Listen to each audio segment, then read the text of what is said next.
Magandang araw po sa nakakanood ng video na ito. Ako nga po pala si Aaron S. Ruiz. Ang topic natin for our devotion ngayong araw na ito ay pumapatungkol kay Haring Zedekiah. So, sino nga ba siya?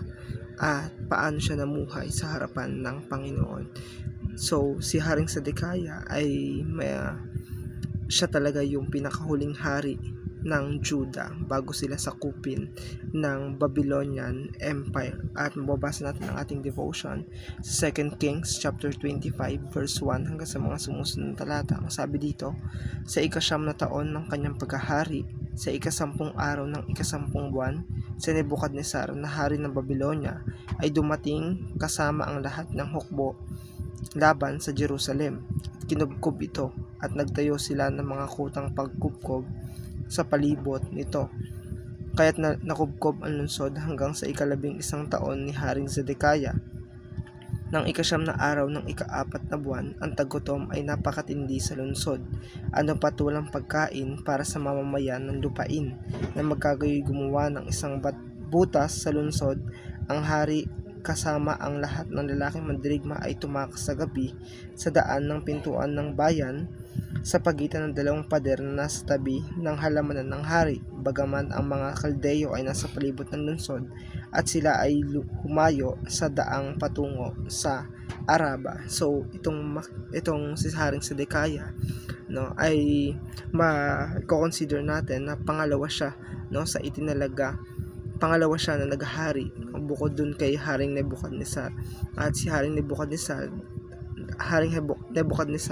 bagamat siya ay nasa pinuno, may tuturing na King of Kings si Haring Nebuchadnezzar dahil siya yung naging emperor ng isang imperyo. At si Haring Zedekiah sa pagkakataon na ito ay nagrebelde din sa Babylonia, at sinasabi nga ni Propeta Jeremiah sa kanya na sumuko siya dahil kung susuko siya ay hindi mahirapan ang kanyang pamilya at hindi magdurusa ang bayan ng Israel. At makita natin dito yung naging attitude ni Haring Zedekiah na siya yung pinaka huli na unrepentant king ng Judah dun sa Southern Kingdom. So matatapos yung devotion natin sa Southern Kingdom dahil sa Haring Zedekiah na yung huling hari ng Judah. At mapapansin natin dito na ang ating Diyos ay tapat pa rin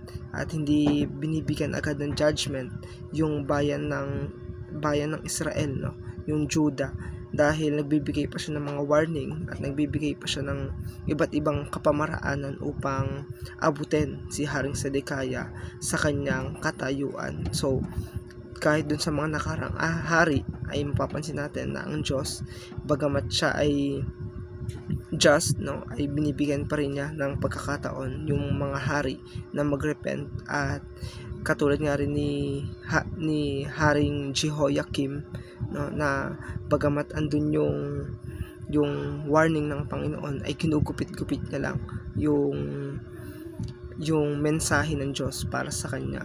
At makita natin dito sa pagkakataon ni Haring Zedekiah ay dumanas talaga ng matinding hirap yung bayan ng Judah, at 18 months na naghirap ang bayan ng Judah. At papansin natin doon na kahit ang mga magulang, kahit sa kanilang mga kamag-anak, na kahit yung mga mababait sa panahon nila ay pinagdamutan din ang kanilang mga kababayan dahil sa sobrang hirap ng kanilang sitwasyon. At makita natin dito na sa sulat ni Propeta Jeremiah doon sa Book of Jeremiah at sa Lamentation ay talagang ang paghihirap nila ay dumanas talaga sila ng sangkatutak na kahirapan at ng tagutom dahil dun sa siege na ginawa ng Babylonian Empire na pinalibutan ang bayan ng Judah. So